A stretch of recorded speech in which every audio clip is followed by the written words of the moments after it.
जो अपना अगला क्वेश्चन है 159, जो क्वेश्चन का फ्रीज है ना, इस पर आपका जो यूथ एंड टिफिन टाइम की बुक है उसके अकॉर्डिंग मैंने रख दिया है ताकि आपको कोई प्रॉब्लम ना हो।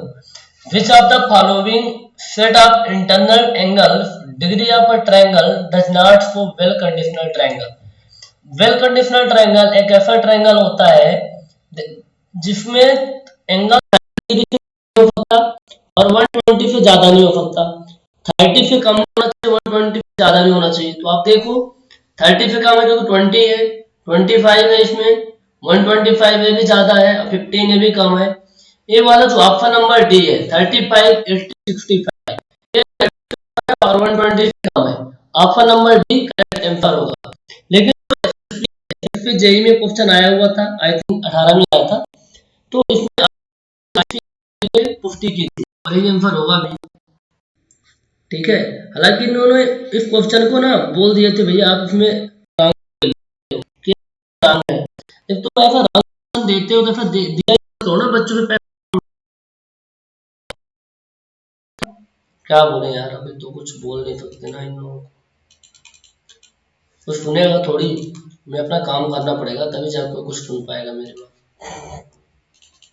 इस क्वेश्चन को देखिए, क्वेश्चन नंबर कौन सा है 160 नंबर।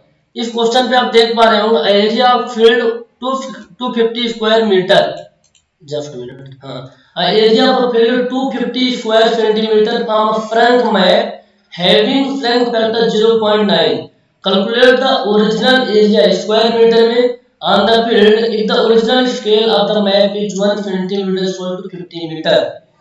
इस क्वेश्चन को बड़े ध्यान से समझिए, मैं पूरा क्वेश्चन नहीं कर रहा हूँ लेकिन एक्सप्लेन कर दूंगा, आपको खुद से करना है, आपको खुद से करना है। area of the field is 250 square centimeter from a frank map having Frankish factor। तो Frankish factor 0.9 दिया हुआ है, ठीक है। एरिया किसमें दिया है फ्रंक मैप में 250 स्क्वायर इन सेंटीमीटर स्क्वायर दिया हुआ है। The original area on the field कितनी होगी if the original scale of the map कितना है। जब मैप बनाया गया था, देखो दिया हुआ है, ये मैप आपका है, इस मैप में एक पर्टिकुलर एरिया है, एरिया आपका 250 सेंटीमीटर स्क्वायर है, 250। लेकिन ये जब मैप बनाया गया था, ये जो मैप बनाया गया था ABCD वाला मैप जो बनाया गया था, इसको बनाने के लिए जो स्केल यूज किया गया था वो स्केल थी आपकी 1 centimetre square to 50 metre, 50 metre थी। तो ये पूछ रहा है होगी फील्ड पे कितनी होगी, क्योंकि सिकुड़ चुका है तो फ्रिंकेज फैक्टर कॉन्सेप्ट हमें अप्लाई करना पड़ेगा, तो फ्रंट स्केल पर निकालना पड़ेगा ना, क्या निकालना पड़ेगा फ्रंट स्केल क्या होता है फ्रिंकेज फैक्टर इनटू ओरिजिनल स्केल, क्या होता है ओरिजिनल स्केल। तो अब बताओ फ्रिंकेज फैक्टर मेरे पास कितना है 0.9 इनटू ओरिजिनल 50 मीटर 1/50 मीटर, हालांकि क्वेश्चन में 80 मीटर था मेरे को लग रहा है, 80 मीटर था क्वेश्चन में, टाइपिंग मिस्टेक है यहाँ पास। 50 मीटर के अकॉर्डिंग आप लगा लेना, एम्फर देख लें कौन सा आता है। तो ओरिजिनल स्केल 0.9, ओरिजिनल स्केल कितना है 1 सेंटीमीटर अपान, ये आपका कितना है, चलो 50 मान लेते हैं, आई डोंट नो कितना था एग्जैक्टली याद नहीं आ रहा है, 50 मीटर, ठीक है 50 मीटर। तो फ्रंट स्केल कैसे कन्वर्ट करोगे भैया, जो फ्रंट ओरिजिनल स्केल है ना इसको रिप्रेजेंटेटिव फ्रैक्शन में कन्वर्ट कर दो, नीचे वाले पार्ट को आप सेंटीमीटर में लिख लो, तो 0.9 अपान 100 सेंटीमीटर आ जाएगा।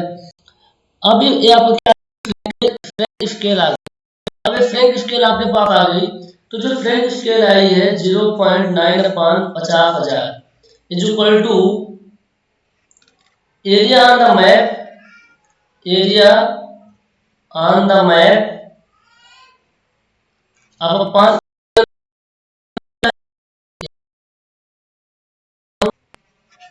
मैप में जो ये वाला जो आपकी स्केल आई है, तो लीनियर स्केल में तो एरिया स्केल में कन्वर्ट करेंगे होल स्क्वायर लगा देंगे, ए भी आपका स्क्वायर में हो जाएगा, ए भी आपका स्क्वायर में हो जाएगा, तो 0.9 का स्क्वायर अपान 50,000 का स्क्वायर कर लेना, ठीक है।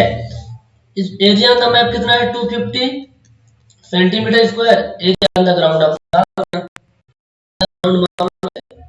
क्या है, x है, हम मान लेते हैं x है, x की वैल्यू आप निकाल देना, तो भी आएगा, इसका आंसर हो जाएगा।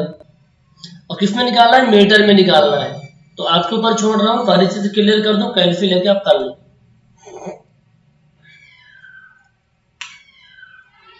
ये बहुत अच्छा क्वेश्चन है। चलो ठीक है, कॉन्सेप्ट भी मिस हुआ है, यहाँ डिस्कस करेंगे अपन। Which of the following statement is correct for estimating the corrected area from a map of the front factor of f? इतना अच्छा क्वेश्चन है कि हम इसको कुछ बोल नहीं सकते, कितना अच्छा क्वेश्चन है। वो क्वेश्चन पूछे which of the following statement is correct for estimating the corrected area from a map of front factor। अब देख लो ऑप्शन दिया हुआ, it is directly proportional to shrinkage factor. F क्या है आपका, फ्रिंकेज फैक्टर है, एफ जो डिनोट करते हैं। It is directly proportional to square of shrinkage factor. It is inversely proportional to shrinkage factor. कुछ समझ में नहीं आ रहा है, नहीं आ रहा है ना, चलो नहीं आ रहा तो अच्छी बात है, तभी तो सीखोगे। सब कुछ बेसिक से देख लो थोड़ा एक बार। आपको पता है फ्रंट स्केल क्या होता है, फ्रंट स्केल क्या होता है, फ्रंट स्केल वाले टॉपिक इसको लिख लेना आप। जो फ्रंट स्केल हो क्या होता है आपका, shrinkage factor into original scale होता है, ये होता है। फ्रिंकेज फैक्टर क्या होता है, front length upon original length होता है, ठीक है, यही होता है ना। तो आप ये बताइए, ये फ्रंट स्केल इतना इतना हो गया, ठीक है ना। अब हम निकालना है, हमको निकालना पड़ता है केवल एरिया स्केल। स्केल क्या होता है, स्केल होता है अपॉन लेंथ ऑन ग्राउंड होता है, लेंथ ऑन ग्राउंड होता है। तो एज स्केल होता है, यदि एरिया स्केल में कन्वर्ट करेंगे तो स्क्वायर में हो जाएगा, हो जाता है स्क्वायर में हो जाता है, ठीक है, इसमें हो जाता है, स्क्वायर में हो जाता है।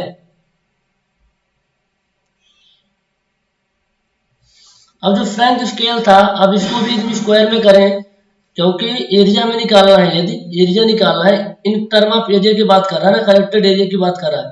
तो फ्रंट स्केल तो स्केल है, यदि हमें एरिया स्केल निकालना है in term of front scale, तो क्या होगा बाबू, फ्रंट स्केल का square is equal to shrinkage factor का स्क्वायर, ओरिजिनल स्केल का स्क्वायर हो जाएगा। यही होता है, जनरल यही होता है।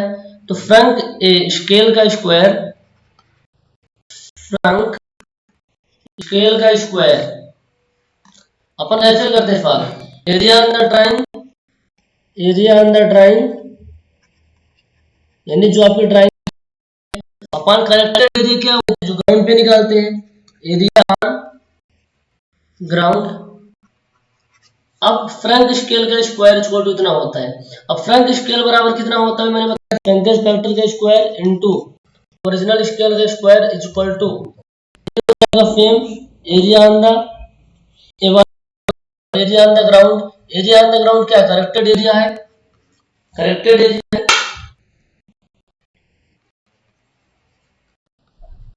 करेक्टेड एरिया है, ठीक है। तो आप बताओ यहाँ पास, इसको मैं साफ साफ लिख देता हूँ, फ्रिंकेज फैक्टर का स्क्वायर इनटू ओरिजिनल स्केल का square equal to area on the map, यानी इनकरेक्ट एरिया ही होगा, area on the area, corrected area, corrected area equal to कितना हो जाएगा, करेक्टेड एरिया इक्वल टू हो जाएगा आपका area on the map upon shrinkage factor का स्क्वायर स्केल का स्क्वायर। तो यहाँ पर समझ में कुछ आ रहा है, जो करेक्टेड एरिया है, ये जो करेक्टेड एरिया है इस बराबर फ्रिंकेज फैक्टर का स्क्वायर।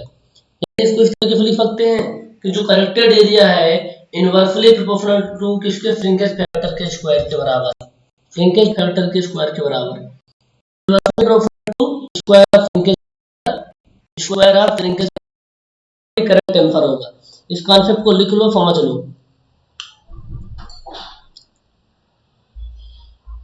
चलो अगले क्वेश्चन को देख लेते हैं। A line of 5 metre on the original map is front to 4.63 metre. मान लो कोई ए बी लाइन थी, ए बी लाइन थी पहले 5 मीटर थी, अब उड़ के हो गई है ए डैश, जो लाइन है 4.63 मीटर हो गई है, ए बी वाई लाइन इतनी हो चुकी है। Calculate the front scale if the front original scale of the map was 1 centimetre to 80 metre.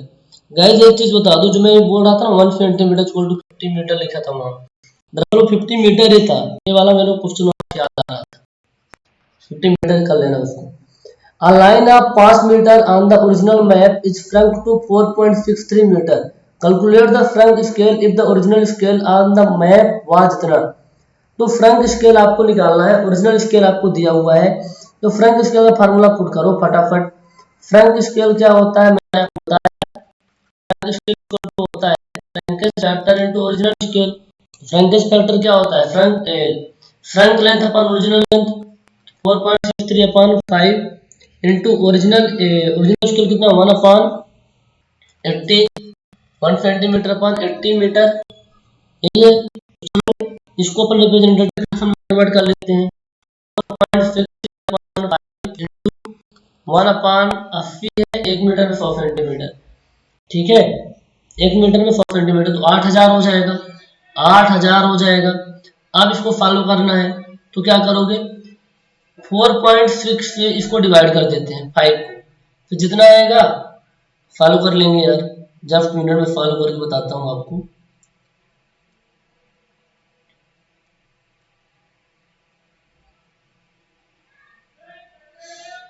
Five भागे 4.63 है ना, 4.63 भागे होगा ना इसमें, हमारे पास यहाँ फिर से आज कैल्सी नहीं है तो प्रॉब्लम बार बार आ रही है।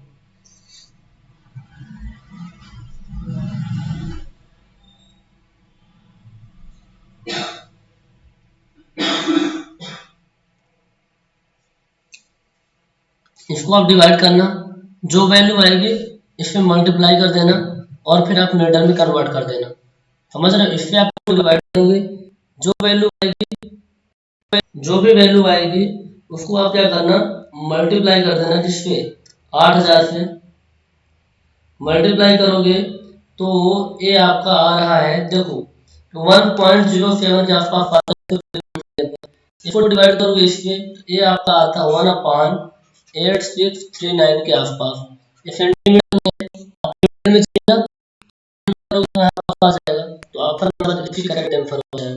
करो खुद से करो।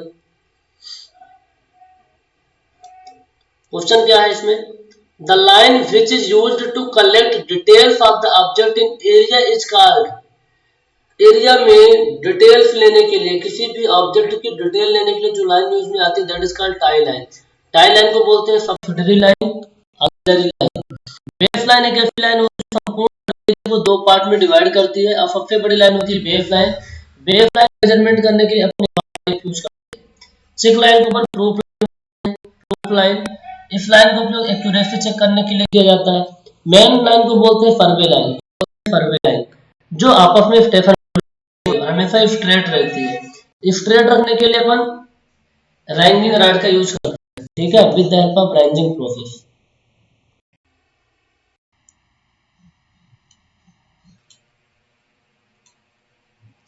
चलो, in a closed traverse pentagon the sum of interior angle. दो टाइप के ट्रैवर्स होते हैं, एक होता है क्लोज्ड। जो क्लोज्ड ट्रैवर्स होता है, क्लोज्ड ट्रैवर्स केस में एंगल कितने होते हैं, 2n-4 into 90। n क्या है, नंबर ऑफ साइड्स, n क्या है, नंबर ऑफ साइड। पेंटागन में कितनी साइड होगी, 5 साइड, तो 2 into 5 minus 4 into 90, तो 2 पंचा 10, 6 into 90 हो जाएगा, 6 into 90 डिग्री, ऑप्शन नंबर एक करेक्ट हो जाएगा। तो फार्मूला क्या होता है क्लोज्ड ट्रैवर्स केस में, 2n-4 into 90 डिग्री। n क्या होता है, number of side, after n pentagon जो भी आपको दिया हुआ, n होता है number of side.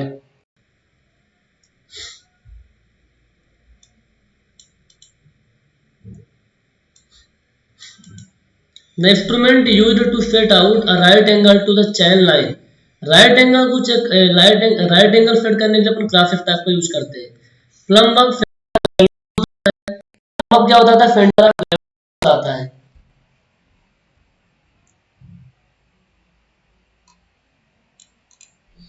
In an optical square, the two filbert and filbert glass is fifth making an angle of 45 degree। अभी कॉन्सेप्ट हम नहीं बताए, ज्यादा डिटेल इसलिए नहीं बता रहे, बताएं कॉन्सेप्ट को, डोंट वरी।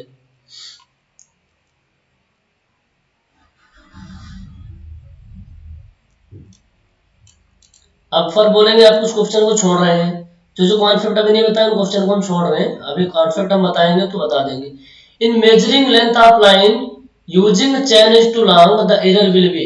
आप मेजरमेंट करने गए तो जो आपने लेंथ लिया था, आपने जो टेप लिया था, जो आपने चैन लिया था उसकी लेंथ ज्यादा थी, 30 मीटर ना होकर के 30.3 मीटर थी। आप ऑब्वियस सी बात है, आप ज्यादा लेंथ वाली लाइन से मेजर करोगे तो जो लेंथ ऑफ लाइन आएगी ग्राउंड में कम आएगी, लेंथ ऑफ लाइन उसमें क्या आएगी, ग्राउंड में कम आएगी, तो उसमें करेक्शन क्या होगा, in measuring length of line using chain is too long, तो कम आएगी ना, जब लेंथ उसमें कम आएगी तो एक्चुअल में हमें करना क्या होगा, उसमें कुछ वैल्यू ऐड करनी पड़ेगी ना, तो पॉजिटिव होगी, कौन सी होगी, पॉजिटिव होगी, मैंने बताया हुआ है।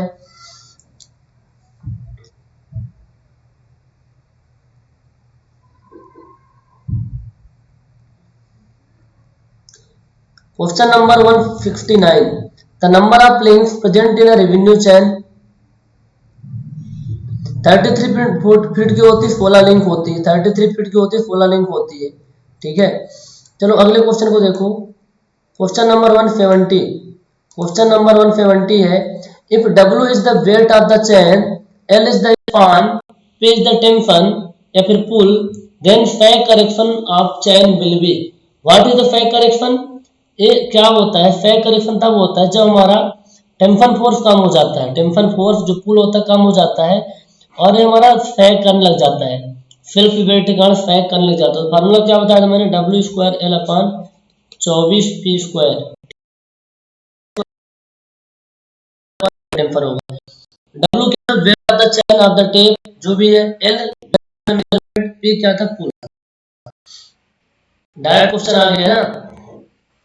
Number 172 are used for linear measurement of very high degree of precision. Very high degree of precision measurement करता है आपका इनवर्ट टेप। इनवर्ट टेप क्या होता है, coefficient of temperature, thermal coefficient होता है, थर्मल कोएफिशिएंट कम होने के कारण इसमें एक्यूरेसी तो ज्यादा आती है। देखो इनवर्ट टेप में होता क्या कि स्टील भी रहता है प्लस निकल भी रहता है, तो इन दोनों चीजों के रहने के कारण इसमें थर्मल कोएफिशिएंट तो कम होता है, ये सॉफ्ट मटेरियल में आता है। बेस लाइन मेजरमेंट करने के लिए यूज करते हैं, ठीक है, बेस लाइन मेजरमेंट करने का अपन यूज करते हैं। बात करें क्लॉथ टेप की, क्लॉथ को बोलते हैं सिंथेटिक टेप, क्या बोलते हैं, टेप ट्विस्ट हो जाता है, मॉइस्चर का भी इफेक्ट आता है, इससे जो मेजरमेंट करते हो उतना एक्यूरेसी के साथ नहीं कर सकते। मेटालिक टेप में क्या होता है कि होता है भी तो लाइलन का टेप है, लेकिन ये ब्रास ब्रास बीच में रहता है डायरेक्शन में, यूज करते हैं ऑफसेट मेजर करने के लिए। जो ब्रास का डायरेक्शन में, ये आपके ये वाला क्या है, ब्रास के वायर हो गए, ये लाइलन हो गया, तो टिफ्ट नहीं होता, टिफ्ट नहीं होता। स्टील टेप की खासियत क्या होती है, स्टील टेप में थर्मल कोएफिशिएंट तो ज्यादा होता है, ठीक है, और इसको जहाँ रहता है जंग ये करते हैं, तो high degree of precision invar tape का यूज कर लेना।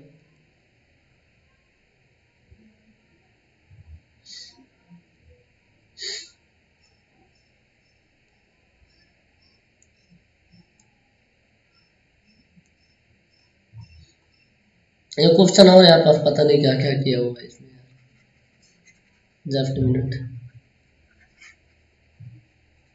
क्वेश्चन पढ़ो, क्वेश्चन में क्या लिखा हुआ है आपकी स्क्रीन पे शो हो रहा है, आप पढ़ के बताओ मेरे को।